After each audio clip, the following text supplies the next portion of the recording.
पर एक नई मुसीबत टूट पड़ी है। इजराइल के साथ वही होने जा रहा है जिसका उसे डर था, क्योंकि ईरान से एक ऐसी खबर आई जिसने अमेरिका को भी बहुत डरा दिया है। ईरान ने एक ऐसा कदम उठाया है जिसे लेकर गाजा के युद्ध का फैसला पलट सकता है। ईरान का बम फटेगा तो इजराइल ऐसे काउंटर करेगा।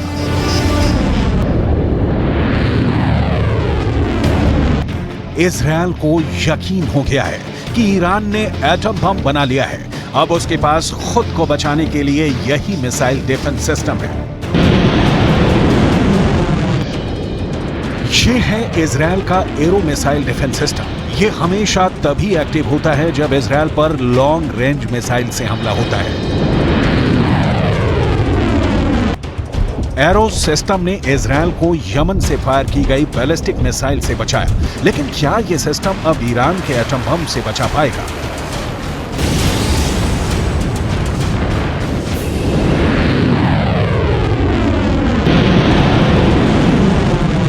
क्योंकि ईरान को लेकर खबर बहुत खतरनाक है और इसका सबसे बड़ा खतरा इजराइल को सता रहा है। पूरे इजराइल में परमाणु बम का सायरन बजने लगा है, चाहे वो राजधानी तेल अवीव हो या फिर हाइफा या फिर कोई और इजरायली शहर। इस वक्त हमास के रॉकेट से ज्यादा खौफ ईरान की मिसाइल का है,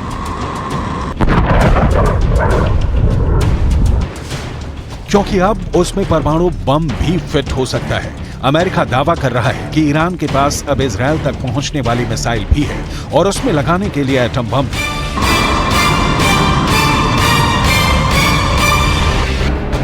ईरान के परमाणु ठिकानों को लेकर IAEA यानी अंतर्राष्ट्रीय परमाणु ऊर्जा एजेंसी की एक बहुत ही सीक्रेट रिपोर्ट ने इजराइल और अमेरिका को बहुत ज्यादा डरा दिया है। IAEA की सीक्रेट रिपोर्ट में दावा किया गया है कि ईरान ने 60% तक संवर्धित यूरेनियम इकट्ठा कर लिया है। अब कहा जा रहा है कि बहुत जल्दी ईरान इससे 3 एटम बम बना सकता है। ईरान का यूरेनियम का स्टॉक 6 किलो 700 ग्राम से बढ़कर 128 किलो तक पहुंच गया है। एक परमाणु बम बनाने के लिए यूरेनियम का 90% तक संवर्धन करना जरूरी है और दावा किया जा रहा है कि ईरान ने 60% तक संवर्धन कर लिया है।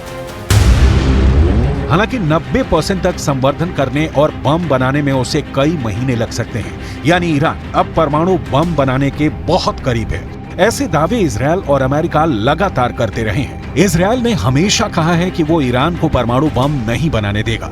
अमेरिका भी ईरान के परमाणु कार्यक्रम को लेकर इजराइल की हां में हां मिलाता आया है। इस वक्त पूरा पश्चिम एशिया बहुत बड़े युद्ध के बीच सुलग रहा है। ईरान से लेकर इजराइल और तुर्की से लेकर सऊदी अरब, गाजा पट्टी में हो रही बमबारी ने पूरे अरब वर्ल्ड को बारूद के ढेर पर बैठा दिया है।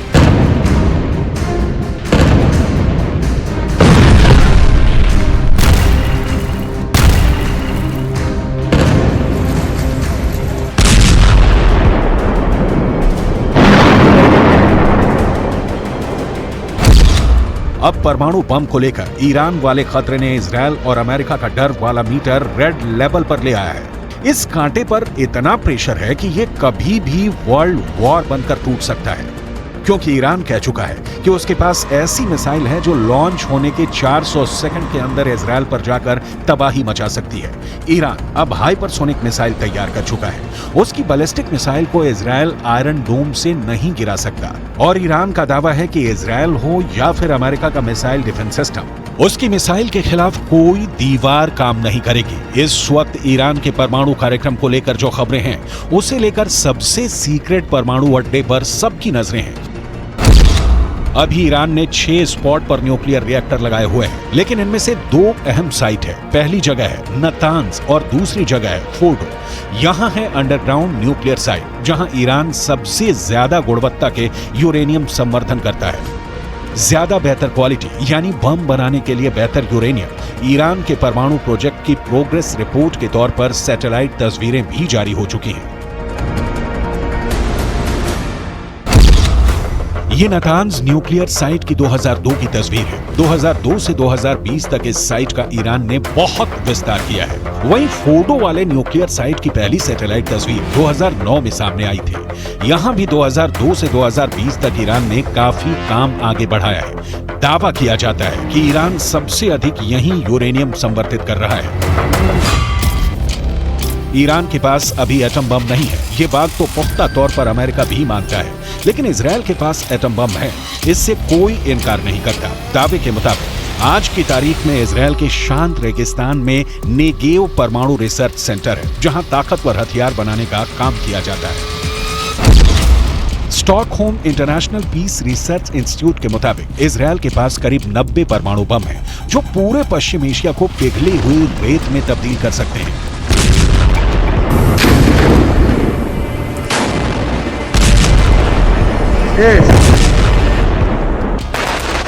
गाजा में बमबारी के दौरान इजराइल के मंत्री ने परमाणु बम इस्तेमाल करने की भी सलाह दी, जिसे बाद में नेतन्याहू ने खारिज कर दिया। लेकिन इसी बयान से साफ हो जाता है कि इजराइल जिस बम को छुपाने की कोशिश कर रहा है, वो भी दुनिया के लिए बड़ी तबाही की वजह बन सकता है। और अब ईरान के परमाणु कार्यक्रम को लेकर ये दुश्मनी और खतरनाक हो जाती है। İsrail, sende atom bombası, nükleer bomba var ve bununla tehdit ediyorsun. Bunları biz biliyoruz. Ve artık ecelin geliyor.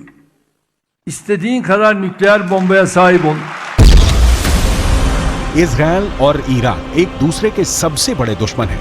दोनों ही एक दूसरे को मिटाने की धमकियां देते हैं। Any threat to use nuclear weapons is inadmissible. This further illustrates the urgency and imperative to achieve the objective of a Middle East zone free of nuclear weapons and other weapons of mass destruction.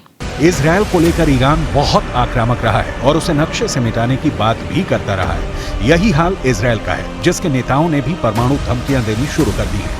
Gaza में युद्ध के बीच अब world war का खतरा लगातार बना हुआ है, जिसमें इजराइल और ईरान दो बड़े कैंप बनकर उभर सकते हैं। वैसे रूस और यूक्रेन के युद्ध की वजह से ईरान की ताकत का डंका पूरी दुनिया में पहले ही बज चुका है। ईरान के ड्रोन पूरी दुनिया में मशहूर हो चुके हैं और अब उसकी मिसाइल टेक्नोलॉजी को भी ईरान और इजराइल अपने लिए बहुत बड़ा खतरा मानते हैं।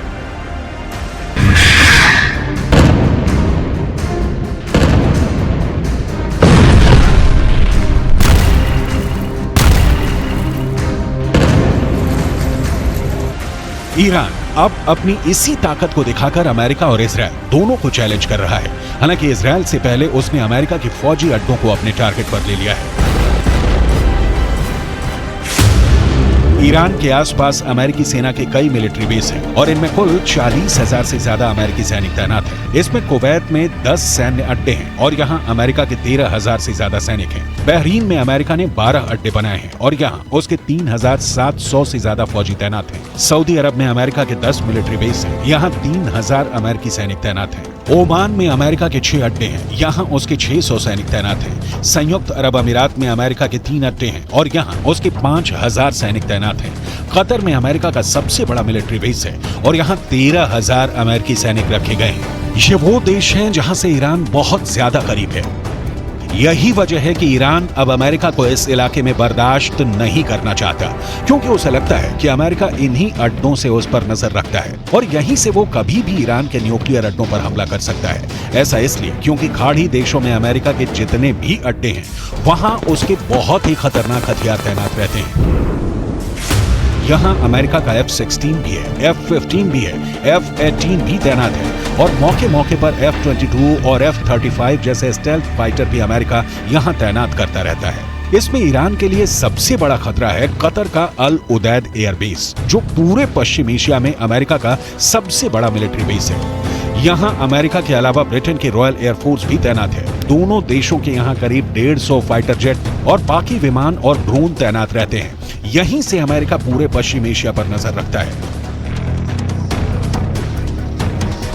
यही वजह है कि ईरान ने अब अमेरिका को वार्निंग देनी शुरू कर दी है और इस बार अमेरिका ईरान की धमकियों को हल्के में नहीं ले सकता। ईरान की फोर्स इस वक्त बहुत ज्यादा एक्टिव है। फारस की खाड़ी से लेकर अरब सागर तक जितना भी इलाका है, यहाँ ईरान का खास दबदबा रहता है। अमेरिका की नौसेना यहाँ तैनात रहती है, लेकिन ईरान पर नजरें रखना और किसी भी वक्त युद्ध के लिए तैयार रहना उसके लिए जरूरी हो गया है।